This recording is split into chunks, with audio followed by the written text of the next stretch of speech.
ಓ ಹೆಣ್ಮಗು ಹೆಣ್ಮಗು.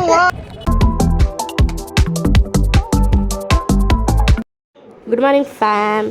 ನಾನು ಬೆಳಗ್ಗೆ 4 ಗಂಟೆಗೆ ಎದ್ದು ರೆಡಿ ಆದೆ. ಮರಕುಂಟೆಯಿಂದ ಹೊಳ್ತಾ ಇರೋದು ಬಿಕಾಸ್ ಬೆಂಗಳೂರಿಂದ ಬಸ್ ಇಲ್ಲ, ಚಳ್ಳಕೆರೆಯಿಂದ ಬಸ್ ಇದೆ. ಮರಕುಂಟೆಯಲ್ಲಿ ಸ್ಟೇ ಮಾಡಿ ಚಳ್ಳಕೆರೆಯಿಂದ ಬಸ್ ಹತ್ತೋದು.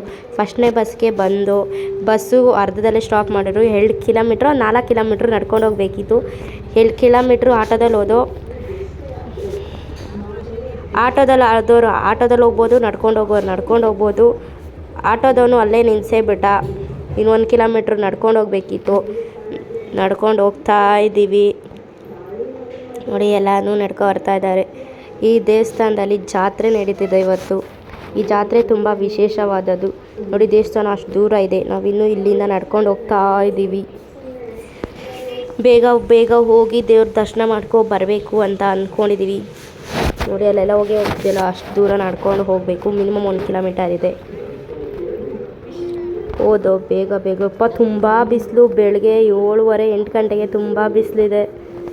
ನಮ್ಮ ಅಜ್ಜಿನೂ ಅಲ್ಲೇ ಮೊನ್ನೆನೇ ಸ್ಟೇ ಆಗಿದ್ದರು. ಸೊ ಅಜ್ಜಿಗೆ ಫೋನ್ ಮಾಡಿ ಎಲ್ಲಿದ್ದಾರೆ ಅಂತ ಕೇಳಿಕೊಂಡು ಅಜ್ಜಿನ ಕರ್ಕೊಂಡು ಬಂದು ಆಮೇಲೆ ದೇವಸ್ಥಾನದ ಹತ್ರ ಹೋಗ್ತಾ ಇದ್ದೀವಿ ನೋಡಿ. ಇದೇ ತಿಪ್ಪೇರುದ್ರ ಸ್ವಾಮಿ ದೇವಸ್ಥಾನ. ಇಲ್ಲಿ ಇವರು ಗುರುಗಳು. ಆ್ಯಕ್ಚುಲಿ ಇಲ್ಲಿ ಪವಾಡ ತುಂಬ ನಡೆಯುತ್ತೆ ದೇವಸ್ಥಾನದಲ್ಲಿ. ಸೊ ಇಲ್ಲಿ ತುಂಬ ಊರಿಂದ ದೂರ ಊರಿಂದ ಎಲ್ಲರೂ ಜಾತ್ರೆಗೆ ಬರ್ತಾರೆ. ಇಲ್ಲಿ ನಾವೇನು ಅಂದ್ಕೋತೀವೋ ಅದಾಗುತ್ತೆ. ಅದಾದರೆ ನಾವು ದೇವಸ್ಥಾನಕ್ಕೆ ಬರ್ತೀವಿ ಅಂದ್ಕೋಬೇಕು ನೋಡಿ. ಪಾಪ ಮಕ್ಕಳಿಗೆ ಹೆಂಗೆ ಉರುಳು ಸೇವೆ ಮಾಡಿಸ್ತಾ ಇದ್ದಾರೆ. ಅದು ರೋಡಲ್ಲಿ, ಅದು ಚಿಕ್ಕ ಮಕ್ಕಳಿಗೆ ಮಾಡಿಸ್ತಾ ಇದ್ದಾರೆ. ಮಕ್ಕಳು ಪಾಪ ಮಾಡ್ತಾ ಇದ್ದಾರೆ. ನಾನು ಇದ್ರೆ ಹೋಗಮ್ಮ ಅಂತ ಇದೆ. ಆಮೇಲೆ ಫಸ್ಟು ದೇವ್ರ ದರ್ಶನ ಮಾಡ್ಕೊಬಿಡೋಣ ಅಂತ ದೇವಸ್ಥಾನದೊಳಗೆ ಹೋದೋ. ಕ್ಯೂ ನೋಡಿ ಎಷ್ಟು ಇದೆ. 3-4 ಲೈನ್. ದೇವಸ್ಥಾನದೊಳಗೆ ಹೋಗೋಷ್ಟರಲ್ಲಿ ನಮಗೆ ಅರ್ಧ ಗಂಟೆ 3/4 ಅವರ್ ಆಯಿತು. 1 ಅವರ್ ಆಚೆ ಬಂದಾಗ. ಅಂದರೆ ಈ ದೇವಸ್ಥಾನದಲ್ಲಿ ತುಂಬ ಪವಾಡ ನಡೆಯುತ್ತೆ. ನಾವೇನು ಅಂದ್ಕೋತೀವೋ ಅದು ಆಗಬೇಕು. ಇನ್ನು ತೇರು ಬೇರೆ ಇದೆ, 3 ಗಂಟೆಗೆ ತೇರಿದೆ. ಅಷ್ಟೊತ್ತಲ್ಲೆಲ್ಲ ದೇವಸ್ಥಾನ ನೋಡಿಕೊಂಡು ಬರೋಣ ಅಂತ. ಇದು ಒಳಗಿನ ಮಠ ಅಂತ. ಅಂದರೆ ಇದು ಓನ್ಲಿ ವೆಜಿಟೇರಿಯನ್ಸ್ಗೆ. ಅಂದರೆ ಇಲ್ಲಿ ವೆಜ್ ಮಾತ್ರ ಮಾಡ್ತಾರೆ ದೇವ್ರಿಗೆ. ನಾನ್ ವೆಜ್ ಎಲ್ಲ ಏನು ಮಾಡಲ್ಲ. ಹೊರಗಿನ ಮಠ ಇದೆ, ಅದು ಬೇರೆ ಜಾತಿಯವ್ರಿಗೆ. ಅಲ್ಲಿ ನಾನ್ ವೆಜ್ನ ಮಾಡಿಕೊಡ್ತಾರೆ, ಅಂದರೆ ದೇವ್ರಿಗೆ ನೈವೇದ್ಯ. ಇಲ್ಲಿ ವೆಜ್ ಮಾತ್ರ. ಇದು ಒಳಗಿನ ಮಠ. ಇಲ್ಲಿ ಓನ್ಲಿ ವೆಜ್ ಐಟಮ್ಸ್ ಮಾತ್ರ ನೈವೇದ್ಯ ಕೊಡಬೇಕು. ಇದು ಯಾಕೆ ಅಷ್ಟಾದರೂ ಬರ್ಬೋದು, ಬಟ್ ಇಲ್ಲಿ ದೇವ್ರಿಗೆ ವೆಜ್ ಅಂತ ಮಾಡ್ತಾರೆ ಅಷ್ಟೇ ಗುರುಗಳು. ಈ ಗುರೂಜಿ ತುಂಬ ಸಹಾಯ ಮಾಡಿದರಂತೆ ಬಡವ್ರಿಗೆ. ನಮ್ಮದು ಯಾವುದೋ ಒಂದು ಹರಕೆ ಇತ್ತು, ಸೊ ಉಂಡಿಗೆ ದುಡ್ಡು ಹಾಕ್ತೆ ನೋಡಿ. ಹಿಂಗೆಲ್ಲ ಇದೆ ದೇವಸ್ಥಾನದಲ್ಲಿ. ತುಂಬ ಲಕ್ಷ ಜನ ಬಂದಿದ್ದರು ಮಾತ್ರ. ಸುತ್ತಮುತ್ತ ಕರ್ನಾಟಕದಲ್ಲಿ ಯಾರ್ಯಾರು ಇದ್ದಾರೋ ಅವರೆಲ್ಲ ಬಂದಿದ್ದರು. ಆಮೇಲೆ ಇದು ಅವ್ರ ಶಿಷ್ಯ ಅಂತ, ಮಾಂತೇಶ ಅಂತ ಅವ್ರ ಶಿಷ್ಯ ಇವರು ನೋಡಿ. ಅಂಡೆ ಎಲ್ಲ ಹೇಗಿದೆ, ಆ ಕಾಲಿಂದ ಅಂಡೆಗಳು. ಅದರಲ್ಲೇ ಅಂತೆ ಅಕ್ಕಿ ಎಲ್ಲ ಕೂಡಿಕ್ಕಿ ಕೊಡ್ತಾ ಇದ್ದಿದ್ದು ಇಲ್ಲಿ. ಆಮೇಲೆ ಲಿಂಗಾಯತರಿಗೆ ಅಂದರೆ ಜಂಗಮ್ರಿಗೆ ಊಟ ಹಾಕ್ಸ್ತಾರೆ. ಅವ್ರಿಗೆ ಫಸ್ಟ್ ಪಂಕ್ತಿ ಕೊಡೋದು, ಆಮೇಲೆ ಬೇರೆ ಜಾತಿಯವ್ರಿಗೆ. ಸೊ ನಾವು ಜಂಗಮ್ರು ಬನ್ನಿ ಊಟ ತಿನ್ನಿ ನೀವು ಅಂತ ಕರ್ಕೊಂಡು ಹೋದರು. ನಾವು ಊಟ ತಿಂತಾಯಿದ್ವಿ. ಅಂದರೆ ನಮಗೆ ಫಸ್ಟ್ ಪಂಕ್ತಿ. ಬಿಕಾಸ್ ಅಂದರೆ ನಾವು ದೇವ್ರ ಸ್ವರೂಪದಲ್ಲಿ ಬಂದಿರ್ತೀವಿ ಅಂತ ಅವ್ರದ್ದೇನೋ ಒಂದು ನಂಬಿಕೆ. ಇದು ಊಟ ಯಾರು ಹಾಕ್ಸ್ತಾರೆ ಅಂದರೆ ಏನಾದರೂ ಈ ಥರ ಹರಕೆ ಹೊತ್ಕೊಂಡಿದ್ರೆ, ಏನಾದರೂ ಆಗಬೇಕು ಆ ಥರ ಹರಕೆ ಹೊತ್ಕೊಂಡಿದ್ರೆ ಊಟ ಹಾಕ್ಸ್ತೀನಿ ಅಂತ ಅಂದ್ಕೋತಾರಂತೆ. ಸೊ ಊಟ ಹಾಕ್ಸ್ತಾರೆ. ಇವರೇನೋ ವರ್ಷ ಊಟ ಹಾಕ್ಸ್ತಾರೆ. ಅವರೇ ಕೈ ತೊಳಿಸ್ತಾರೆ, ಅವರೇ ತಟ್ಟೆ ತಂದು ಹಾಕ್ತಾರೆ. ಪಾಪ ಎಲ್ಲ ಆ್ಯಕ್ಚುಲಿ ಬೇರೆ ಕ್ಯಾಸ್ಟ್ ಅವ್ರು ಕುತ್ಕೊಬಿಟ್ಟಿದ್ರು. ನಾವು ಫಸ್ಟು ಪಂಕ್ತಿಲಿ ಊಟ ತಿಂದು, ಅಂದರೆ ಇವರು ಅವ್ರ ಮಗಳಿಗೆ ಮದುವೆ ಆಗಲಿ ಚೆನ್ನಾಗಿ ಸುಲಭವಾಗಿ ಅಂತ ಹರಕೆ ಹೊತ್ಕೊಂಡಿದ್ರಂತೆ. ಮದುವೆ ಆಯಿತು, ಅದಕ್ಕೆ ಊಟ ಎಲ್ಲ ಹಾಕ್ಸ್ತಾ ಇದ್ದಾರೆ. ಆಮೇಲೆ ದುಡ್ಡು ಕೊಡ್ತಾ ಇದ್ದಾರೆ ಕಾಲಿಗೆ ನಮಸ್ಕಾರ ಮಾಡಿಬಿಟ್ಟು. ಇದು ಅಂದರೆ ಜಂಗಮ್ರಿಗೆ ಮಾತ್ರ ಆ ಥರ ಕಾಲಿಗೆ ನಮಸ್ಕಾರ ಮಾಡೋದು, ದುಡ್ಡು ಕೊಟ್ಬಿಟ್ಟು. ಚಿಕ್ಕ ಮಕ್ಕಳಾಗಲಿ ದೊಡ್ಡ ಮಕ್ಕಳಾಗಲಿ ಎಲ್ಲರಿಗೂ ಕಾಲಿಗೆ ನಮಸ್ಕಾರ ಮಾಡಿ ದುಡ್ಡು ಕೊಡ್ತಾರೆ. ಅಂದರೆ ಫಸ್ಟ್ ಪಂಕ್ತಿಲಿ ಕೂತಿರೋ ಜಂಗಮ್ರಿಗೆ ಮಾತ್ರ, ಬೇರೆ ಸತಿ ಕೂತ್ಕೊಂಡ್ರು ಕೊಡೋಲ್ಲ. ಬೇರೆ ಕ್ಯಾಸ್ಟವ್ರಿಗೂ ಆ ಥರ ಏನು ಕಾಲು ಮುಗಿಯೆಲ್ಲ ಕೊಡೋಲ್ಲ ನೋಡಿ. ಎಲ್ಲ 3 ಗಂಟೆಗೆ ನಮ್ಮ ನೋಡಿದ್ರೆ ಇಲ್ಲಿ 11 ಗಂಟೆಗೆ ಕೂರಿಸ್ಬಿಟ್ಟಿದ್ದಾಳೆ. ಇಲ್ಲೆಲ್ಲ ಇಲ್ಲಿ ತೇರಿದೆ, ಇಲ್ಲಿದೆ. ನಾವು ಇಲ್ಲಿ ರೋಡಲ್ಲಿ ಕೂತಿದ್ದೀವಿ. ಅಲ್ಲಿ ಹೋದ್ರೆ ಫುಲ್ ಜನ ರಶ್ ಆಗಿ ಹೋಗ್ತಾರೆ ಅಂತ 11 ಗಂಟೆಗೆ ಇಲ್ಲಿ ಕೂರಿಸಿದ್ದಾರೆ ನಮ್ಮನ್ನೆಲ್ಲ. ಇಲ್ಲಿ ನಾವು ಇದ್ರ ಮೇಲೆ ಕೂತಿದ್ದೀವಿ. ನಮ್ಮನ್ನ ಇಲ್ಲಿ ಚಿಪ್ ಮೇಲೆ ಕೂರಿಸಿದ್ದಾರೆ, ಅಂದರೆ ಚಿಪ್ಪದು ಸುಲಿದಿರ್ತಾರಲ್ಲ ಆ ಜುಟ್ ಮೇಲೆ ಕೂರಿಸಿದ್ದಾರೆ, ಕೂತ್ಕೊಂಡಿದ್ದೀವಿ ನೋಡಿ. ನಮ್ಮಮ್ಮ, ನಮ್ಮ ದೊಡ್ಡಮ್ಮ, ನಮ್ಮ ದೊಡ್ಡಪ್ಪ ಎಲ್ಲ ಅಲ್ಲಿ ಕೂತಿದ್ದಾರೆ ಗಾಳಿ ಬೀಸ್ಕೊಂಡು. ನಾವು ಇಲ್ಲಿರೋದಕ್ಕೆ ಸ್ವಲ್ಪ ಜನ. ನನ್ನ ತಮ್ಮ ಬಾಳೆಹಣ್ಣು ಎಸಿತೀನಿ ಅಂದ, ಪಾಪ ಎಸ್ತ ಏನೋ ಸ್ವಲ್ಪಗೆ ಟಚ್ ಆಯಿತು. ಒಂದು ಸತಿ ಎಸ್ತ ಆಮೇಲೆ ನೋಡಿ ಜನ ಎಷ್ಟು ಜನ ಇದ್ದಾರೆ ಫುಲ್ಲು. ನಾನು ಆ ಸೈಡ್ ಹೋದೆ ನಮ್ಮ ಅಪ್ಪನ ಕರ್ಕೊಬರೋಣ ಅಂತ. ಒಳ್ಳೆ ಕಾವೇರಿ ನೀರಲ್ಲಿ ಹರಿಯುತ್ತಲ್ಲ ನದೀಲಿ, ನೀರು ಹರಿದಂಗೆ ಹೋಯ್ತವ್ರೆ ಜನ.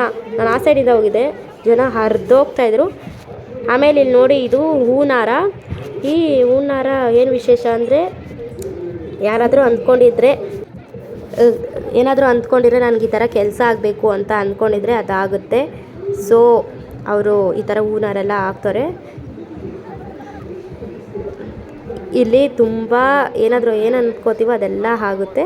ಆಮೇಲೆ ಇಲ್ಲಿ ಬಾವುಟ, ಅಲ್ಲಿ ಕೇಸರಿ ಬಾವುಟ ಕಾಣಿಸ್ತಾ ಇದೆಯಲ್ಲ, ಅದಕ್ಕೆ ತುಂಬ ಡಿಮ್ಯಾಂಡು. ಇಲ್ಲಿ 70 ಲಕ್ಷಕ್ಕೆ ಆ ಬಾವುಟ ಮಾರಾಟ ಆಗಿದೆ. ಆ ಬಾವುಟ ಯಾರು ಊರಿಗೆ ಹೋಗುತ್ತೋ ಆ ಊರಲ್ಲಿ ಮಳೆ ಬೆಳೆ ಎಲ್ಲ ಬರುತ್ತೆ. ಆ ಊರಿನ ಎಮ್ಮೆಲೆ ಬಂದು ಇದನ್ನು ಹರಾಜಲ್ಲಿ ಕೂಗಿ ತೊಗೊಂಡು ಹೋಗ್ತಾರೆ. ಈ ಸತಿ 70 ಲಕ್ಷಕ್ಕೆ ಹೋಗಿದೆ, ಹೋದ ಸತಿ ಏನೋ 80 ಲಕ್ಷಕ್ಕೆ ಹೋಗಿತ್ತಂತೆ. ಅಂದರೆ ಆ ಬಾವುಟ ತೊಗೊಂಡೋಗಿ ಅವ್ರ ಊರಲ್ಲಿ ಇಕ್ಕೋಬೇಕು, ಅವಾಗ ಮಳೆ ಬೆಳೆ ಆ ಊರು ಅಭಿವೃದ್ಧಿ ಆಗುತ್ತೆ ಅಂತ ಅವ್ರದ್ದೊಂದು ನಂಬಿಕೆ.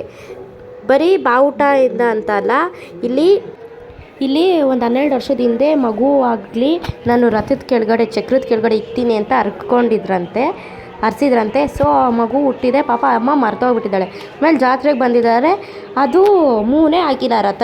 ಆವಾಗ ಕೂಗಿ ಹೇಳಿದ್ರಂತೆ, ಯಾರ್ದಾದ್ರೂ ಇದಿದೆಯಾ ಅರ್ಕೆ ಇದೆಯಾ ಅಂತ. ಇದೆ ಅಂದ್ಕೊಂಡು ಆವಾಗ ಚಕ್ರದ ಕೆಳಗಡೆ ಇಕ್ಕಿದ್ರಂತೆ. ಆಮೇಲೆ ತೇರು ಆ ಮಗುನ ದಾಟ್ಕೊಂಡು ಹೋಯ್ತಂತೆ. ಆಮೇಲೆ ಇಲ್ಲೇನು ಒಂದು ವಿಶೇಷ ಅಂದರೆ, ಗರುಡ ಬಂದು 3 ಪ್ರದಕ್ಷಿಣೆ ಹಾಕಿದ್ರೇ ರಥ ಮುಂದಕ್ಕೆ ಹೋಗೋದು, ಇಲ್ಲಾಂದರೆ ಎಷ್ಟೇ ಜನ ತಳೆದ್ರೂ ಹೋಗೋಲ್ಲ. ಆ್ಯಕ್ಚುಲಿ ಗರುಡ ಬಂದಿತ್ತು, ಕ್ಯಾಪ್ಚರ್ ಮಾಡೋಕ್ಕಾಗಿಲ್ಲ, ಬಿಕಾಸ್ ಅದು ತುಂಬ ಹೈಟಲ್ಲಿತ್ತು. ಜನಗಳೆಲ್ಲ ನಾನು ನೋಡಿದೆ, ತುಂಬ ಹೈಟಲ್ಲಿತ್ತು. ನೋಡಿ ಜನ ಎಲ್ಲ ಕೂಗ್ತಾ ಇದ್ದಾರೆ. ಆಮೇಲೆ ಮುಂದೆ ಹೋಗ್ತಾ ಇದೆ ತೇರು. ಅಂದರೆ ಗರುಡ ಬಂದು ಪ್ರದಕ್ಷಿಣೆ ಹಾಕಿದ್ರೆ ಅಂತಲೇ ಮುಂದೆ ಹೋಗೋದು.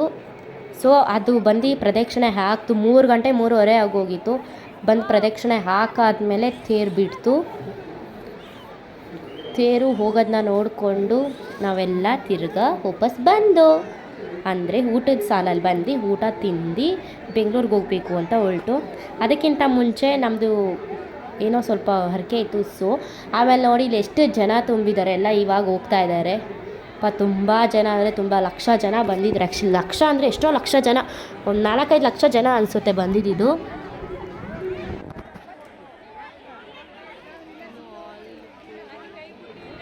ನೋಡಿ ಅಲ್ಲಿಂದ ಜನ ಇಲ್ಲಿ ತನಕ ಇದ್ದಾರೆ, ಆ ಸೈಡು ಈ ಸೈಡು ಎಲ್ಲ ಕಡೆನೂ. ನಾನಂತೂ ಹೋಗಿದ್ದೆ, ಫುಲ್ ಹರ್ಕೊಂಡು ಹೋಗ್ತಾಯಿದ್ರು. ಆಮೇಲೆ ಇಲ್ಲಿ ಕೊಬ್ಬರಿ ಸುಡಬೇಕು, ನಾವೇನಾದರೂ ಅಂದ್ಕೊಂಡಾಗ ಕೊಬ್ಬರಿ ಸುಡ್ತೀನಪ್ಪ ಅಂದರೆ ಆ ಕೆಲಸ ಆಗುತ್ತಂತೆ. ಸೊ ಕೊಬ್ಬರಿ ಸುಡಬೇಕು, ನಮ್ಮದು ಏನೋ ಸ್ವಲ್ಪ ಹರಕೆ ಇತ್ತು. ಸೊ ಕೊಬ್ಬರಿನ ಅದೊಳಕ್ಕೆ ಹಾಕ್ತು. ಒಂದೊಂದು KG ಎಷ್ಟೆಷ್ಟು KG ಆಗುತ್ತೋ ಅಷ್ಟು ಕೊಬ್ಬರಿ ಸುಡೋದು. ನೋಡಿ ಅಲ್ಲೇ ಸುಡ್ತಾ ಇರೋದು. ಆಮೇಲೆ ಎಲ್ಲ ಮುಗೀತು ಅಂತ ವಾಪಸ್ ಬಂದು, ಇಲ್ಲಿ ಏನು ಅಂದ್ಕೊಂಡ್ರೂ ಆಗುತ್ತೆ. ಈ ಥರ ಅಂದ್ಕೊಂಡ್ರು ಏನಂದರೂ ಅಂದ್ಕೊಳ್ಳಿ, ನಿಮ್ಗೆ ಏನೇನು ವಿಶಸ್ ಇದೆ ಅಂದ್ಕೊಳ್ಳಿ, ಅದೆಲ್ಲ ಆಗುತ್ತೆ.